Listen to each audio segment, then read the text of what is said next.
Welcome to the Big Money Podcast. I am Janine Hurd, here to guide you to scale your business from 7 to 8 figures and building wealth that lasts for generations. Get ready for audacious strategies, real talk, and next level business moves. So let's dive in today's episode. Why women undercharge and how to fix it. Welcome back, money lover, to another powerful episode of your all-time favorite podcast, the Big Money Podcast.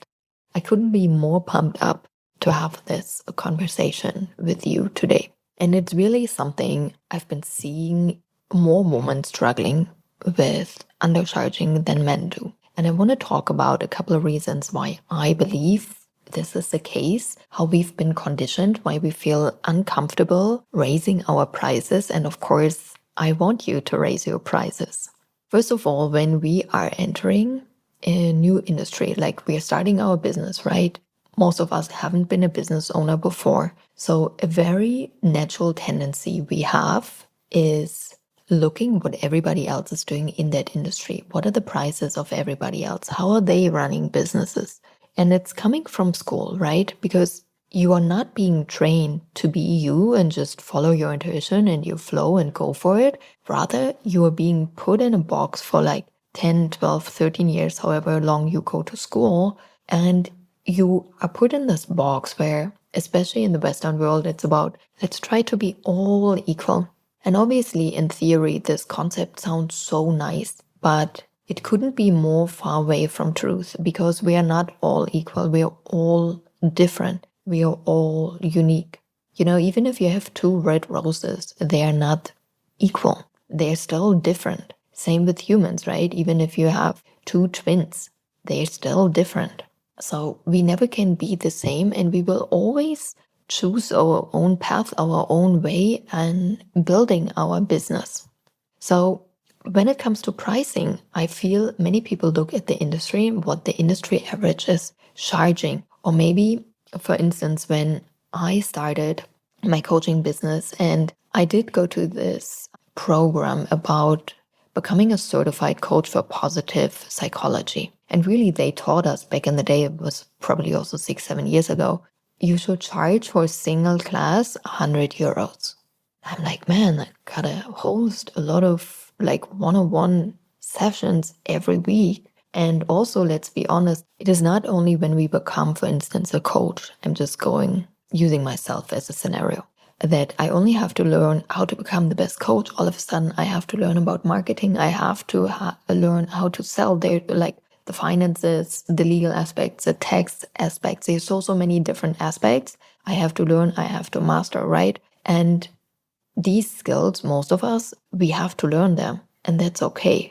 But if you think about it, it's not like, oh, you're opening up your business and all of a sudden the people, like the world has waited that you opened your business and everybody comes, okay, let me sign up. It's so exciting. You started a business. No, we have to tell the world, here, this is what I'm bringing to the table. This is why it's powerful. And this is why you should join. This is why you should buy.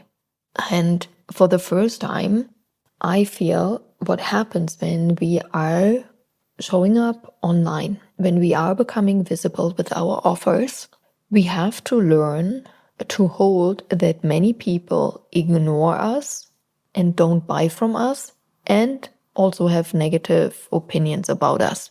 And this can be very uncomfortable and can trigger just so many insecurities. And I mean, let's be honest, who wants to face receiving a lot of no's? Who wants to receive negative words? Who wants to receive this aspect of the spectrum? No one. And I think that's very, very normal. However, we have to learn that, okay, if we are not truly becoming visible, if we are not showcasing who we are and what we're bringing to the table and to the conversation, that it's going to become very difficult to sell. Right? Because if I'm not visible, if my store is not open, if there are not like neon signs everywhere that says like stores open, buy this. It's imagine a supermarket that's just not showcasing its products. It's not even having a door. It's not having a sign saying this is a supermarket. This is what you can expect here. It will very hard for people, first of all, to find the place and to go in. It's like you're not gonna knock at somebody's door and saying like, I have a feeling this might be a supermarket. Are you a supermarket? Can I come in? Can I check? Are you selling like groceries? So because it's uncomfortable, this receiving a lot of no's in a lot of short period of time, I feel many women particularly are playing safe, like, oh, let me then rather have lower prices so people don't judge. Like, let me just be in this spectrum of average so everything feels safe for me. And today I want to encourage you to raise your prices. What would happen if you add a 0 to your current highest offer? How would you feel? What's coming up? And for some of you, it's going to come up, wow, is this too much? Wow, this is a lot. And it's interesting. Pay attention if this was the first thing that came up for you. Because what's coming up for me, and obviously this was a process I had to train myself, instead of charging $250,000 for my one-on-one coaching, if I would sell this now for $2 million, I wouldn't ask myself, is this too much? But immediately what I would ask myself, who is the woman who pays this and how do I attract her? Because someone that pays $200,000 or $100,000 for one-on-one coaching is at a very different point in their journey than someone who is willing to pay $2 million, $1 million. And obviously that also means the higher the price point, the more specific the value has to be we provide for somebody. So if I ask myself, when would I be willing to invest 1 million?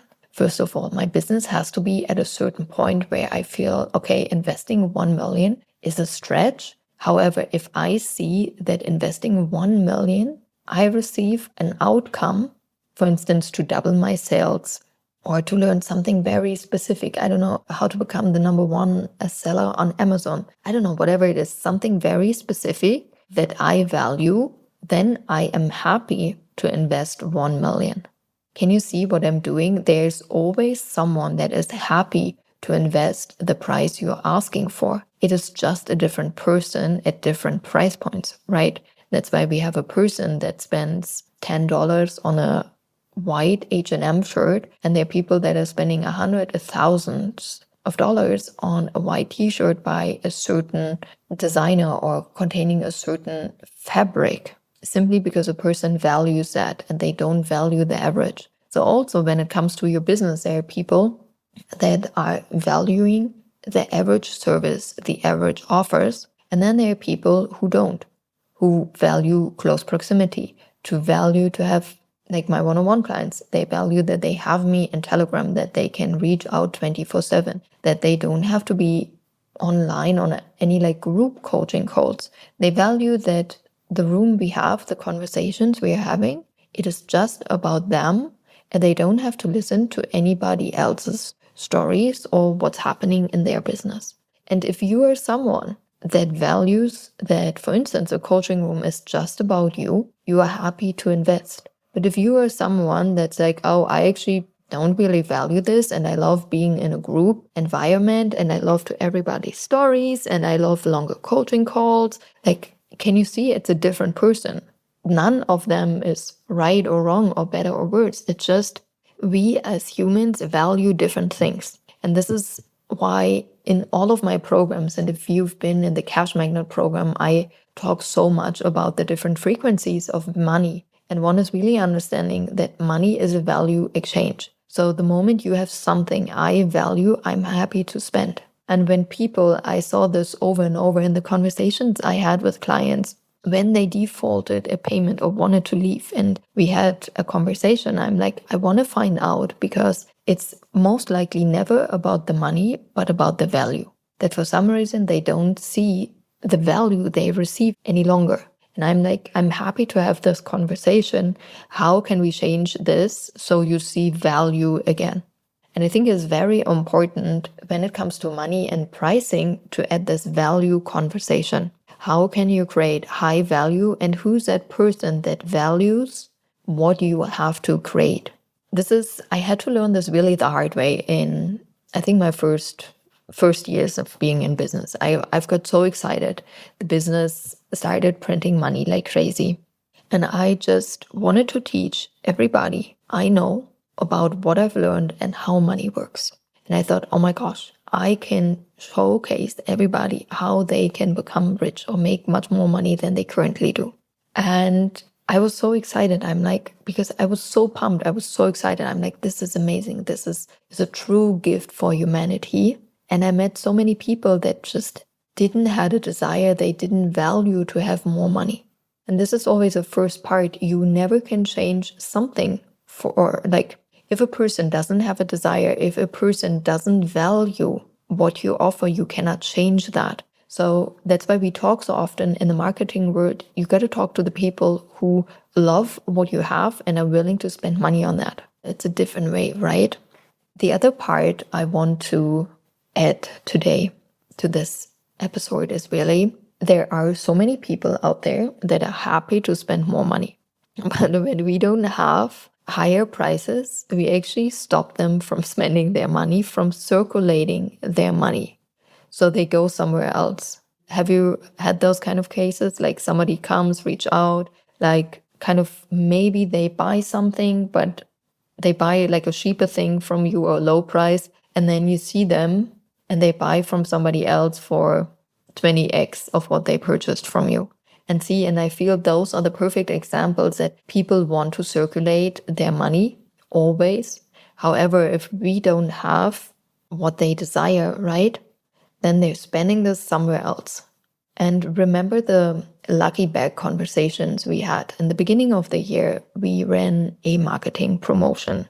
When I was in Japan, I saw about lucky bags. It's like mystery bags people buy. And I thought, let me do this for us as well. So we were selling lucky bags for 22, 222, 12,000, 22, 22,000, and 222,000. And when I created the highest lucky bag for $222,000, I thought, like, who's going to buy this? I'm like, but I had an impulse to put this on. And I'm like, why not? And one woman who has never purchased from me purchased the highest lucky bag. And I've learned so much from her because think about it. She was just in the mood to circulate money, to do something cool and fun for her. And I had this offer. But if I wouldn't have offered this, she wouldn't have reached out and saying like, hey, can I spend this money with you? It's not what we do. So what we have to learn when we sell, especially at price points which may feel a little bit uncomfortable in the beginning because you haven't sold for this price point. That's it. It's only uncomfortable because you haven't done it. That's the only reason why it feels uncomfortable, is to be able to create offers and be okay with it if nobody buys in the beginning. Like to still have those offers and not change. And what I see, and hey, I'm also completely guilty of this. It's like I'm having this offer, no one buys. And now my little inner child gets pissed because I had this offer. I wanted the world to buy. No one bought. So, but I want a sale now. I want my money right now. And then I lowered my prices. And then things just got messy because, again, it was created from the energy of, I want my money now. Not like what's best for me, not what's best for my client. And very often we also have to contemplate, it's not always the best to have low prices. Last night, I was talking about this to one of my one-on-one clients that if I reflect on my own journey and she reflects on her journey, we both came to the conclusion, and I bet you agree with me, that the moment, for instance, you've paid for the first time 10, you've invested in yourself, like 10, 15, 200K, 100K, whatever, like bigger amounts over 10,000 in yourself, in knowledge, in coaching and training and personal growth is something wild, where most people would say, it's insane that you've done this. What happens before the program starts, or even when I invested in like high-end photo shootings, right? The moment I've purchased those things I've never done before, like something healed inside of me. I really felt worthy of it. Before my mind was so loud telling me stories why I'm not worthy of it, why it's a lot of money. And then I've asked myself always till today, if I deserve nothing but the best, is this the best for me right now? And then the answer is no. Then there's a first class flight, there's a VIP option, there is a photo shooting by a certain photographer. There were all those options. I'm like, yeah, then this coaching for like $500,000 is the best. Okay, I gotta do it because I deserve nothing but the best. And if I don't take the best, and how and what we define as the best is different for all of us. The best doesn't have to be the highest price. I hope we all agree on that. But if I ask myself, is this the best or can I deserve something better right now?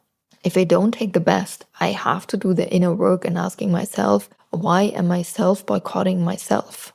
How come I feel I don't deserve the best? Like there's inner work for us to do.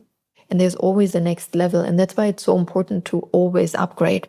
Because the more we upgrade, maybe your wardrobe, your mentorship, the cars you drive, the things you use for your lotions, facial cream, in all aspects of life. It's so important to keep upgrading for the rest of our life, because every time we upgrade for another best version, we are revealing another layer of where I thought I didn't deserve it, where I thought I was not worthy enough. And that's why I'm so passionate about this high price conversations or having higher prices for your business. Because for many of us, especially in the beginning, you don't set prices for clients or for the world, or you want to help more. It's really reflecting your own self-worth. And we have to clean this energy first about you, your worthiness, and your prices. And for me, it's like once we're selling product at a higher price point, afterwards you can sell at a lower price point. Now you have experienced both scenarios. You've worked with clients for a high price and you worked with clients with a lower price, and you can see now what actually works best and what you really like. I really hope this helps, gives you some contemplations, why maybe you're currently or in the past you've been undercharging, what you can do today to fix it. And as always, if you love the podcast, it would mean the world to me if you leave a comment, if you leave a review on Apple or Spotify, so more people can find the podcast. And also, I would love to connect with you on Instagram. I'm Rich and Happy, sharing more insights there during the week. I love you. You've got this. I talk to you soon. That's a wrap, big money makers. If you're ready to take your business to the next level, join the Mastery Club. Simply DM me podcast on Instagram or hit the link in the show notes, and I will see you tomorrow and on Friday for the next episodes. Always remember, your 8-figure business is waiting for you right now.